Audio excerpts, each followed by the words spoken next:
ট্রাভেনকর লিমিটেডের পক্ষ থেকে নোটিফিকেশন প্রকাশিত হয়েছে। আপনারা এখানে সিভিল ইঞ্জিনিয়ার পজিশনে আবেদন করতে পারবেন। এটি একটি multi division central public sector enterprise and পেনিয়র, যা ম্যানুফ্যাকচার করে fertiliser, chemical, engineering, design, consultancy, fabrication এবং আরো অন্যান্য কিছুর সাথে ইনভলভ রয়েছে এই কোম্পানি। এখানে আপনাদের টেম্পোরারি বেসিসে সিভিল ইঞ্জিনিয়ার পজিশনে আপনাদের এখানে নিয়োগ করানো হবে। এখানে আপনাদের স্পেসিফিক যেই এডুকেশন কোয়ালিফিকেশনের দরকার হবে সেটা হচ্ছে ডিগ্রি থাকতে হবে সিভিল ইঞ্জিনিয়ারিং এ এবং মিনিমাম 1 বছরের আপনাদের পোস্ট কোয়ালিফিকেশন এক্সপিরিয়েন্স থাকতে হবে কনস্ট্রাকশন প্রজেক্টে। এই সিভিল ইঞ্জিনিয়ার পজিশনে আবেদন করতে হলে আপনাদের সর্বোচ্চ বয়স 35 বছর থাকতে হবে। 1/12/1989 থেকে 30/11/2006 এর মধ্যে হয়ে থাকে, তাহলে আপনারা খুব সহজেই এখানে আবেদন করতে পারবেন। এখানে যেই এলিজিবিলিটি, এক্সপিরিয়েন্স এবং বয়স সীমাটি রাখা হয়েছে সেটা কাউন্ট হবে আপনাদের 1/12/2024 তারিখ অনুযায়ী। এখানে এজ রিল্যাক্সেশন যেটা রাখা হয়েছে সেটা গভর্নমেন্টস রুলস অনুযায়ী এজ রিল্যাক্সেশন দেওয়া হবে, যেখানে আপনাদের মাসিক বেসিক স্যালারি থাকবে 31,930 টাকা পার মান্থ, কিন্তু আপনাদের ম্যাক্সিমাম স্যালারি হতে পারে 37,000 টাকা পার মান্থ। এখানে মনে রাখবেন qualification acquire through part time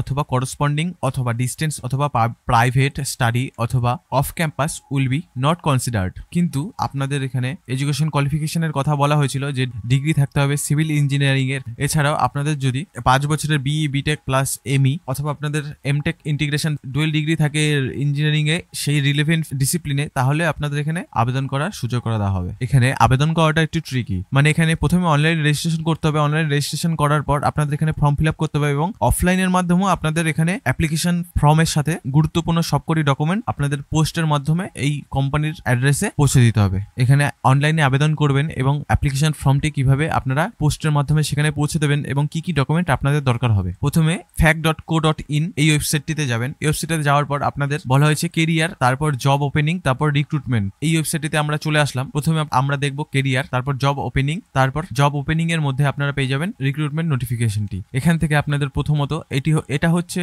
official নোটিফিকেশনটি যেটা আমি এখন দেখাচ্ছি। এরপর হচ্ছে প্রেসক্রাইব অ্যাপ্লিকেশন ফর্ম, যেটা আপনারা অফলাইনে পোস্টের মাধ্যমে অ্যাপ্লিকেশনটি সাবমিট করবেন। এই লিঙ্কে ক্লিক করলেই আপনারা দেখতে পারবেন একটি অফলাইন ফর্ম, এই application for the post of engineering civil on temporary contractual basis for the Phaedo project. এখানে আপনারা পুরো অ্যাপ্লিকেশন ফর্মটি ম্যানুয়ালি, অর্থাৎ এই পেজটি আপনারা প্রিন্ট আউট করে হাতে লিখে ফর্মটি ফিল আপ করবেন এবং একটি পাসপোর্ট সাইজের রঙিন ছবি আপনাদের এখানে ডান দিকে উপরে কর্নারে পেস্ট করতে হবে এবং সম্পূর্ণ ফর্মটি আপনারা প্রিন্ট আউট করবেন। তারপর আপনারা যদি ওবিসি ক্যান্ডিডেট হয়ে থাকেন, এই ফর্মটির সাথে আপনাদের ওবিসি সেলফ ডিক্লারেশন ফর্মও আপনাদের দরকার হবে, যেটি আপনারা প্রিন্ট আউট করবেন। প্রিন্ট আউট করার পর এটি পুরোটা ফিল আপ করবেন। ফিল আপ করার পর পোস্টের মাধ্যমে পাঠিয়ে দিতে হবে। এখানে অনলাইনে আবেদন করতে হলে এই ওয়েবসাইটের লিঙ্কটি আমি ভিডিওর ডেসক্রিপশনে দিয়ে দেবো, সেখান থেকে ক্লিক করে সরাসরি এই পেজটে চলে আসতে পারবেন। এই পেজটিতে আসার পর এখানে দেখতে পাচ্ছেন link for submitting online application, এখানে ক্লিক করবেন। এই লিঙ্কের মধ্যে ক্লিক করলে আপনারা দেখতে পারবেন একটি গুগল ফর্ম, যেখানে ইমেল অ্যাড্রেস দিয়েই আপনাদের ফর্মটি শুরু হবে। নেক্সট বাটনে ক্লিক করবেন,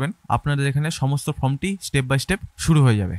অনলাইন অ্যাপ্লিকেশন কমপ্লিট হওয়ার পর এবার আপনাদের অফলাইন অ্যাপ্লিকেশনটি ফিল আপ করতে হবে, যেখানে প্রথমে বলা হয়েছে all necessary data shall be fill in the online form as prescribe, অর্থাৎ ফর্ম ফিল আপ করবেন। আমি দেখিয়ে দিলাম যে এই অ্যাপ্লিকেশন ফর্মটি ডাউনলোড করে আপনাদের প্রথমে প্রিন্ট আউট করতে হবে। প্রিন্ট আউট করার পর ওই অফলাইন অ্যাপ্লিকেশন ফর্মটি ফিল আপ করবেন। তারপর সব ডকুমেন্টগুলো অ্যাটাচ করবেন, যেগুলো হচ্ছে proof of date of birth, যে কোনো একটি সার্টিফিকেট দেবেন, যেমন আপনাদের ডেট অফ বার্থ সার্টিফিকেট থাকলে বার্থ সার্টিফিকেট অথবা স্কুল লিভিং সার্টিফিকেট অথবা মাধ্যমিকের অ্যাডমিট কার্ড, যে কোনো একটি ডকুমেন্ট দিলে আপনাদের এখানে proof of date of birth হিসেবে ধরা হবে। তারপর এডুকেশন কোয়ালিফিকেশন, যেখানে মার্কশিট এবং পাস সার্টিফিকেট উভয়েরই জেরক্স আপনাদের অ্যাটাচ করতে হবে। এবং প্রথমেই নোটিফিকেশনে আমি বলে দিয়েছিলাম এসেনশিয়াল কোয়ালিফিকেশনের মধ্যে যে আপনাদের ডিগ্রির সাথে সাথে 1 বছরের পোস্ট এক্সপিরিয়েন্সের দরকার হবে। তো আপনারা কোন ফিল্ডে এক্সপিরিয়েন্স গ্যাদার করেছেন সেই এক্সপিরিয়েন্সটিকে আপনাদের অবশ্যই মেনশন করতে হবে অ্যাপ্লিকেশন ফর্মে, এবং আপনাদের কাস্ট, যেই কাস্টের আপনারা প্রার্থী হয়ে থাকেন না কেন সেই কাস্টের আপনাদের সার্টিফিকেটটার একটা কপি আপনাদের অ্যাটাচ করতে হবে রিজার্ভেশন এবং রিল্যাক্সেশন পেতে হলে। এবং আপনারা যদি ওবিসি ক্যাটাগরি হয়ে থাকেন তাহলে প্রথমে দেখিয়েছিলাম যে সেলফ ডিক্লারেশন একটি ফর্ম রয়েছে, সেই ফর্মটি ফিল আপ করেও আপনাদের এখানে ম্যানুয়ালি ফর্মটি ফিল আপ করে আপনাদের এখানে অ্যাটাচ করতে হবে এবং আধার কার্ডও আপনাদের এখানে অ্যাটাচ করতে হবে। তারপর আপনাদের স্পিড পোস্ট অথবা রেজিস্টার পোস্টের মাধ্যমে আপনাদের এই পার্টিকুলার অ্যাড্রেসে আপনাদের সেই অফলাইন ফর্মটি সাথে অল ডকুমেন্ট যেগুলো অ্যাটাচ করেছেন একসাথে পাঠিয়ে দিয়ে দেবেন। এবং অবশ্যই মনে রাখবেন যে অনলাইন অ্যাপ্লিকেশনের লাস্ট ডেট হচ্ছে 14/1/2025 বিকেল 4টে পর্যন্ত, এবং অফলাইন অ্যাপ্লিকেশনের সাবমিশন ডেট হচ্ছে 22/1/2025। অর্থাৎ আপনাদের অফলাইন অ্যাপ্লিকেশনটি স্পিড পোস্ট অথবা রেজিস্টার্ড পোস্টের মাধ্যমে 22/1/2025 আগেই আপনাদের এখানে পাঠিয়ে দিতে হবে। এই হলো নোটিফিকেশনটা আপনি খুব সহজে ভিডিও ডেসক্রিপশন থেকে ডাউনলোড করে ফেলতে পারবেন। যারা আমাদের চ্যানেলে নতুন অবশ্যই আমাদের চ্যানেলটিকে সাবস্ক্রাইব করতে ভুলবেন না, কারণ আমরা প্রতিনিয়ত কেন্দ্র সহ রাজ্যের সমস্ত চাকরির নোটিফিকেশনের আপডেট আপনাদের কাছে প্রতিনিয়ত তুলে ধরি। সবাই ভালো থাকবেন, সুস্থ থাকবেন।